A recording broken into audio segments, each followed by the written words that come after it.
अ romantic love story भाग 3. माझा विश्वास नाही बसत एवढ्या छोट्या गोष्टीसाठी तू तिचं आयुष्य उद्ध्वस्त करायला निघालीस. तू फक्त तिचंच नाही तर माझ्या फॅमिलीचं आणि तिच्या फॅमिलीचं आयुष्य पणाला लावतेस. टीना, असली अट टाकताना तुला एकदाही वाटलं नाही का की मी किती दुखावला जाईल, माझ्या भावना किती दुखावल्या जातील. तू इतक्या सहजपणे मला रीताला सोपवायला तयार झालीस. खरंच तू माझ्यावर प्रेम केलं होतं ना टीना? त्याने शांतपणे विचारलं. माझा तुझ्यावर पूर्ण विश्वास आहे ओम. तू फक्त माझा आहेस आणि माझाच राहशील. मी आहेच तितकी सुंदर, त्यामुळे तू मला दूर करूच शकणार नाही. काय आहे त्या रीतामध्ये? दिसायला ठीकठाक आहे, पण राहते एखाद्या आंटीसारखी आणि विचार तर अगदी जुन्या जमान्यातले.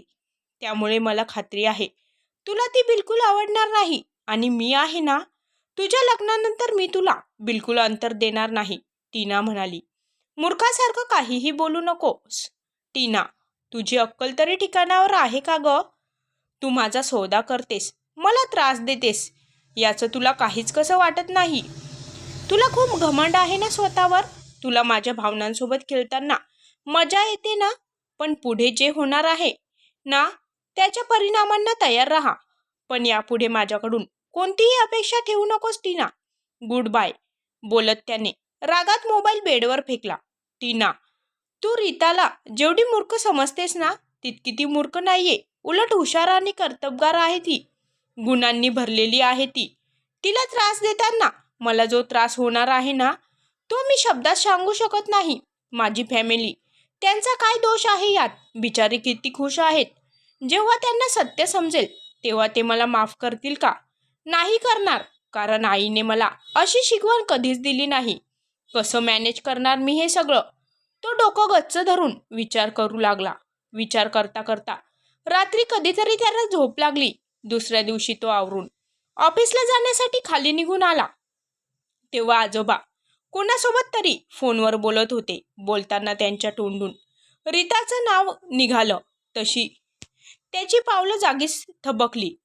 खूप खुश वाटत होते आजोबा. ओम, बरं झालं तू आलास. आज संध्याकाळी आम्ही सगळे लग्नाच्या बोलणीला बसणार आहोत. मला माहीत आहे तुला वेळ नसेल, पण लग्नाची बोलणी झाल्यानंतर हॉल वगैरेचं मात्र तूच बघ. आजोबा म्हणाले. ठीक आहे. ओम म्हणाला. ठीक आहे काय? तुम्हा मुलांमध्ये उत्साह तो मात्र काहीच नाही. किती गोड मुलगी आहे रीता. मला तर माझी नातसून फार आवडली आहे. आज जर तुझी आजी असती ना, तर खूप खुश झाली असती. आजोबा आजींची आठवण काढत म्हणाले. बाबा, ताई आणि भाऊजींना मी सुट्टी काढून बोलवलं आहे. लगेच या असं म्हणाले होते, पण त्यांना काम होतं. आपली माणसं सोबत असायलाच हवी. आई म्हणाली. हो, ते अगदी बरोबर केलं. मला असं वाटतं की आपण आता तयारीला लागूया. आजोबा उत्साहात म्हणाले. तसं सगळ्यांनी मान हलवली. आई, मला नाश्ता दे ना, मला उशीर होतोय. ओम आईला भानावर आणत म्हणाला. देते, म्हणून आई नाश्ता लावण्यासाठी निघून गेल्या. दुसऱ्या दिवसापासून टीना अगदी वेळेवर ऑफिसला येऊ लागली होती. लग्न 2 महिन्यांनी ठरल्यामुळे रीताला देखील लवकरात लवकर काम आवरायचं होतं. रात्रीचे 8:30 वाजून गेले तरी देखील ती केबिनमध्ये बसून काम करत होती. ओमने त्याचं काम आवरलं आणि तो घरी जाण्यासाठी निघाला. इतक्यात त्याचं लक्ष तिच्या केबिनकडे गेलं. पिऊन नुकताच कॉफीचं मग घेऊन केबिनमधून बाहेर पडला होता. मॅम आणखी गेल्या नाहीत का? ओमने चौकशी केली. नाही सर, कदाचित त्या आज रात्री ऑफिसमध्येच थांबतील. जेवण पण इथेच मागवलंय. दुसऱ्या ब्रँचमधून लेडीज स्टाफला इथे कामाला बोलावलंय. पिऊन म्हणाला. काय गरज आहे इतका वेळ थांबायची? स्वतःची कंपनी असल्यासारखी काम करते. तो स्वतःशीच बडबडत तिच्या कॅबिनच्या दिशेने निघून गेला. त्याने तिच्या कॅबिन डोअरवर नॉक केलं. एस, कम इन, ती काम करत म्हणाली. तिने परमिशन दिल्यामुळे त्याने कॅबिनचा दरवाजा उघडला आणि तो आत आला. ती काम करत बसली होती. चेहऱ्यावर थोडा थकवा जाणवत होता. मिस रीता, त्याने तिला हाक मारली. मिस्टर ओम, तुम्ही आणखी घरी गेला नाहीत? तिने हसत त्याच्याकडे बघितलं. त्याला आलेलं बघून तिला आश्चर्य वाटलं. काम होतं माझं, तो म्हणाला. ओ, पण मिस टीना आणि मिस्टर वंश तर म्हणाले की आज तुमची पार्टी आहे. तुम्ही चक्क पार्टी मिस केली. रीता हसत म्हणाली. पार्टीपेक्षा महत्त्वाचं काम होतं मला. पण तुम्ही का थांबलात? 9 वाजत आलेत. तो घड्याळात बघत म्हणाला. काम भरपूर आहे आणि वेळ कमी. उद्या प्रेझेंटेशन द्यायचं म्हटल्यानंतर माझी तयारी नको का? मला अर्धवट काम केलेलं आवडत नाही. त्यामुळे म्हटलं थांबूया, ती म्हणाली. तू घरी जाऊन देखील काम करू शकतेस ना? ओम म्हणाला. नाही करू शकत, कारण घरी गेल्यानंतर कामावर फोकस करता येत नाही. घरी गेल्यानंतर आई नेहमीप्रमाणे डोक्याला मालिश करण्यासाठी येणार. त्यासोबत माझा लॅपटॉप आणि कंपनीचा उद्धार होणार. आता तर काय, लग्न हा विषय ॲड झालाय, त्यामुळे संस्काराचे ओझे डोक्यावर टाकणार. त्यामुळे बेटर हेच की मी इथे बसून काम करते. इथे कुणी मला डिस्टर्ब करणार नाही, ती हलकं हसत म्हणाली. काही इमर्जन्सी आली तर काय करणार आहेस? ओम म्हणाला. डोंट वरी मिस्टर ओम, माझ्याकडे डॉक्टरांचा नंबर आहे आणि मला कराटे देखील येतात, रीता म्हणाली. कधी कधी वेळेला काहीच उपयोगी येत नाही, हे विसरू नकोस. त्यामुळे काळजी घे, तो म्हणाला आणि तिच्या कॅबिनमधून बाहेर पडला. लिफ्टकडे जाणारी त्याची पावलं मागे वळली आणि त्याच्या कॅबिनकडे निघून गेली. कॅबिनमध्ये आल्यानंतर त्याने स्वतःला खुर्चीवर झोकून दिलं. घरी आईला कॉल करून कळवलं आणि त्याने लॅपटॉप ओपन केला. त्याची नजर फक्त स्क्रीनवर फिरत होती, मन मात्र दुसरीकडेच होतं. आजच्या पार्टीला जाणं त्याने मुद्दाम टाळलं होतं. टीनाला काही वाटत नसलं तरी देखील त्याला खूप त्रास होत होता. मनापासून प्रेम करत होता तो तिच्यावर.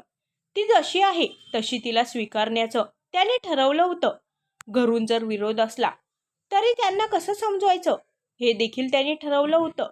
दोघेही वेगवेगळ्या बॅकग्राऊंडमधून आले होते. त्यांची फॅमिली डिफिकल्ट महाराष्ट्रीयन होती. टीनाला घरदार फॅमिलीमध्ये जास्त इंटरेस्ट नव्हता, तर त्याच्या फॅमिलीला मात्र माणसांच्या भावनाला जास्त किंमत होती. असं असलं तरी त्याचा बॅलन्स साधायचं त्याने ठरवलं होतं. पण जिच्यासाठी हे सगळं ठरलं होतं तिनेच माघार घेतली.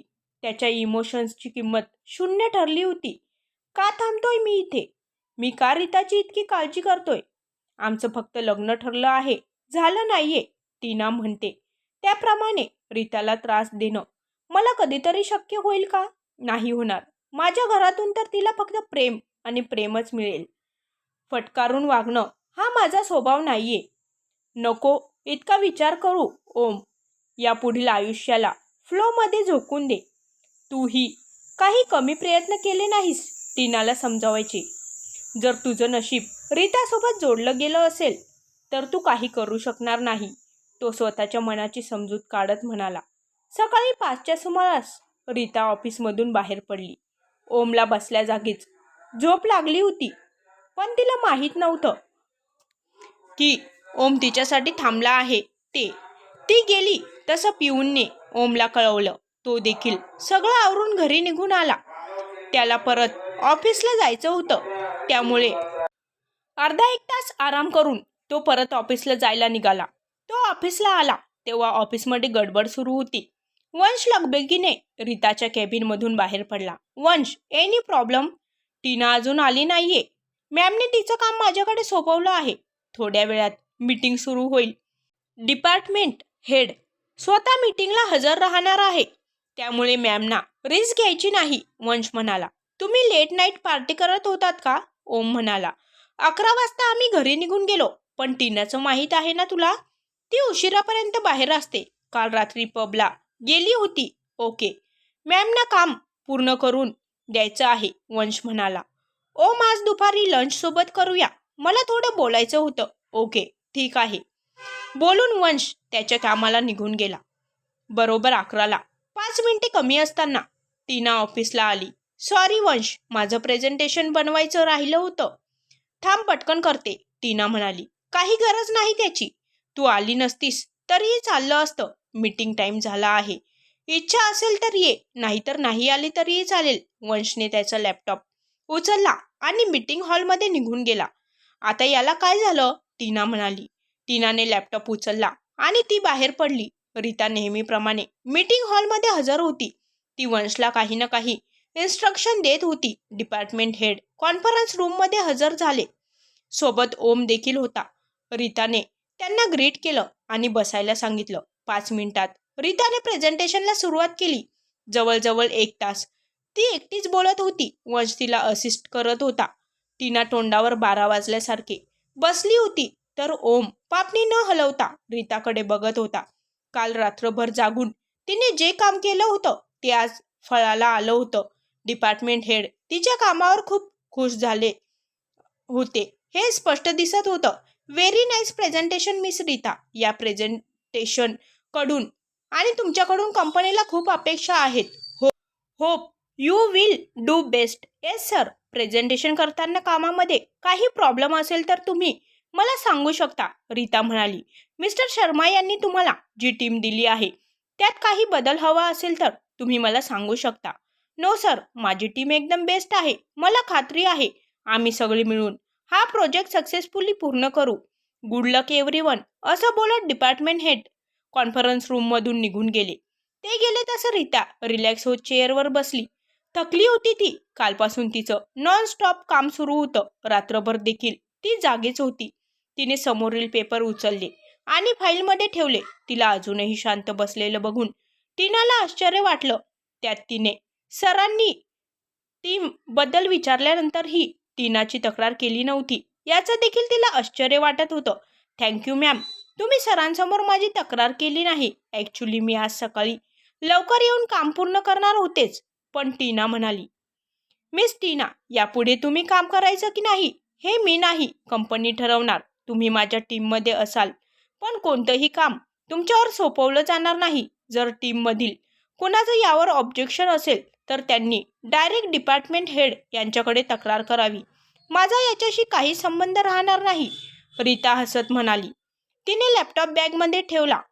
मॅम, तसं नाही. ॲक्च्युली काल रात्री टीना मुद्दाम तिला उकसवण्याच्या हेतूने बोलत होती. ॲक्च्युली काल रात्री तुम्ही पार्टी एन्जॉय करत होतात. रात्री उशिरा झोपल्यामुळे तुम्हाला सकाळी जाग आली नाही आणि उशिरा उठल्यामुळे तुम्हाला आवरायला उशीर झाला. माझं सगळं पाठ आहे. उद्या येताना नवीन कारण शोधून या आणि मला द्या. बाय. रीताने लॅपटॉप बॅग उचलली आणि कॅबिनमध्ये जायला निघाली. ती कॅबिनमध्ये आल्यानंतर 5 मिनिटात पिऊन कॉफी घेऊन आला. दादा, मी कॉफी सांगितली नव्हती, रीता म्हणाली. वंश सरांनी पाठवायला सांगितली होती मॅम, पिऊन म्हणाला. पिऊनने कॉफी टेबलवर ठेवली आणि तो निघून गेला. वंश त्याचं काम करत बसला होता. इतक्यात टीना त्याच्या जवळ आली. वंश, कंपनीसाठी इतकं करण्याची गरज नाहीये. चिल हो ब्रो. ती त्याच्या हातातून पेपर काढून घेत म्हणाले. लंच ब्रेक झाला नाही टीना, त्यामुळे माझं मला काम करू दे. कंपनी तुला फुकट पगार देणार असेल, आम्हाला नाही, वंश रागात म्हणाला. 1 मिनिट, तू माझ्यावर का चिडतो आहेस? मी आल्यानंतर काम करणार होते ना. तुला कोणी सांगितलं होतं माझं काम करायला? यापुढे तुला काही कामच नसणार टीना. आणि राहिला प्रश्न तू आल्यानंतर काम करण्याचा, तर काम तुझ्या मर्जीने होणार नाहीत. ती योग्य त्या वेळेवर होतील. काल रात्रभर रीता मॅम इथे ऑफिसला थांबून होत्या, फक्त त्यांना दिलेलं काम पूर्ण करण्यासाठी. सकाळी 5 वाजता त्या घरी गेल्या आणि असं असून सुद्धा त्या वेळेवर ऑफिसला आल्या. रीता रीता रीता, तू मला तिचं कौतुक ऐकवू नकोस. ओमसोबत तिचं लग्न काय ठरलं? तुम्ही सगळे बदललात, टीना चिडत म्हणाली. ठरलं नाही, तू ओमला तिच्यासोबत लग्न करण्यासाठी भाग पाडलंस टीना. याला काय म्हणतात माहीत आहे का? स्वतःच्या हाताने स्वतःच्या पायावर कुऱ्हाडी मारून घेणं. जी तू मारून घेतली आहेस याचा तुला असा पश्चाताप होणार आहे ना, की तू मनात असून सुद्धा काही करू शकणार नाही. हा सगळा गैरसमज आहे तुझा. मी त्या रीताला ओमसोबत सुखाने जगू देणार नाही. किती सेल्फिश आहेस तू. स्वतःच्या मतलबासाठी ओमच्या आयुष्याशी खेळतेस. तुझं ओमवर कधी प्रेम नव्हतं, पण मीही तुला वॉर्न करतो. जर हे लग्न झालं तर तू ओमला कायमचं गमावून बसशील, हे लक्षात ठेव. आणि हो, तुझ्यासोबत फालतू बडबड करत बसण्यासाठी माझ्याकडे वेळ नाहीये, वंश म्हणाला. तुला हे सगळं खूप महागात पडेल वंश. सोडणार नाही मी तुला, टीना रागाने थरथरत म्हणाली आणि तिथून निघून गेली. ती गेली तसं वंशने डोळे गच्च मिटून घेतले. रिलॅक्स वंश, जे होतंय ते ओमच्या भल्यासाठी होतंय. आता त्याला खूप त्रास होईल, पण रीता मॅमच्या मदतीने तो त्यातून बाहेर येईल. मी माझ्या मित्राचं आयुष्य बर्बाद होऊ देणार नाही, कधीच नाही, तो मनाशी निश्चय करत म्हणाला. वंश आणि ओम बेस्ट फ्रेंड होते. त्या दोघांचा एकमेकांमध्ये खूप जीव होता.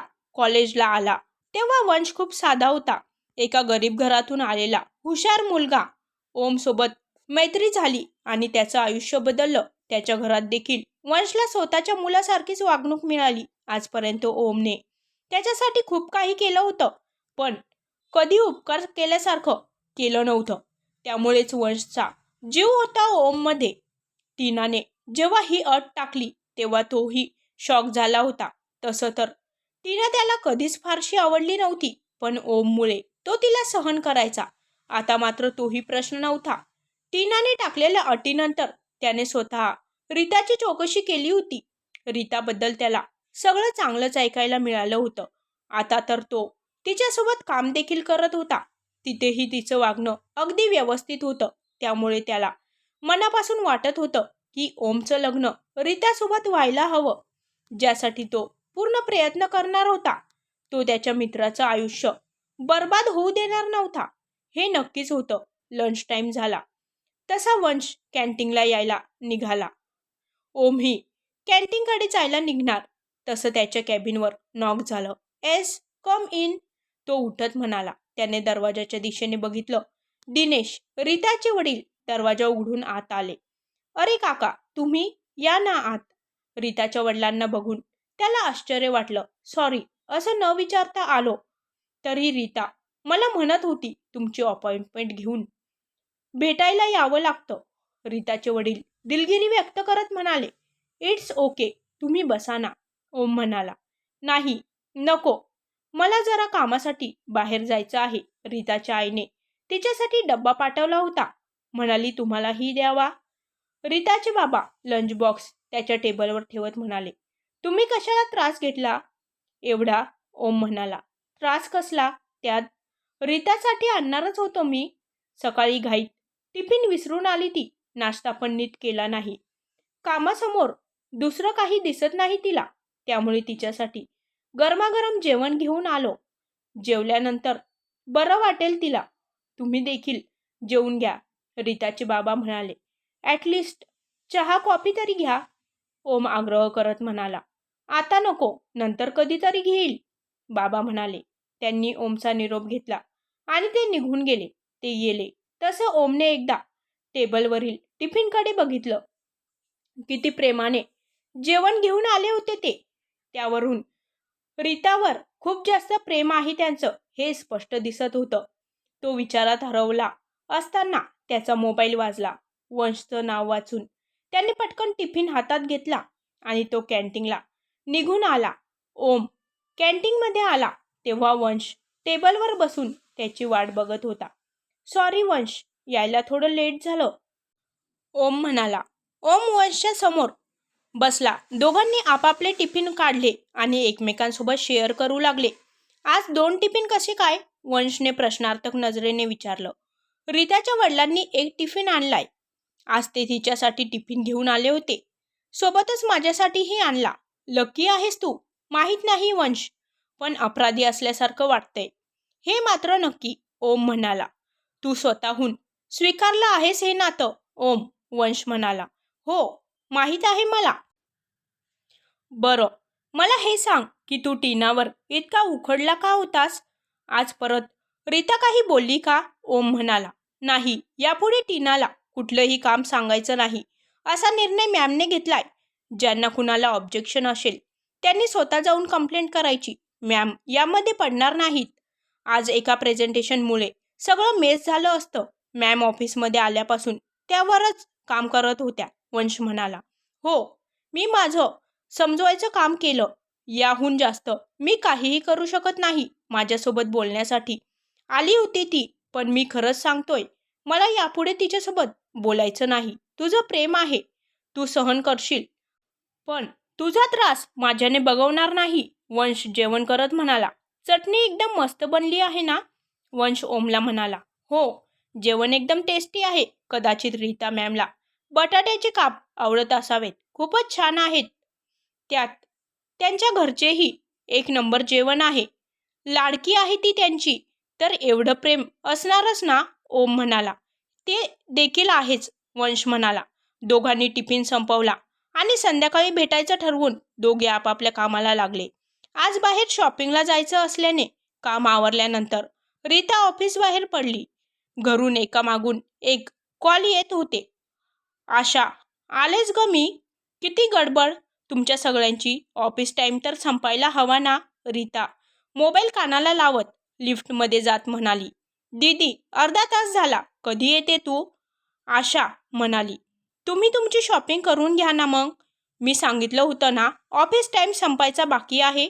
तुम्हाला उत्साहाच्या नादात वेळ काळ काही समजत नाही. ती बोलता बोलता लिफ्टमधून बाहेर आली. ती गाडीजवळ निघून आली तर आशा तिच्या गाडीला टिकून उभी होती. तू इकडे कशी काय? रीता आश्चर्याने म्हणाली. आईने आणि काकूंनी तुला आणण्यासाठी पाठवलं आहे, आशा म्हणाली. काय? सिरियसली? रीता अविश्वासाने म्हणाली.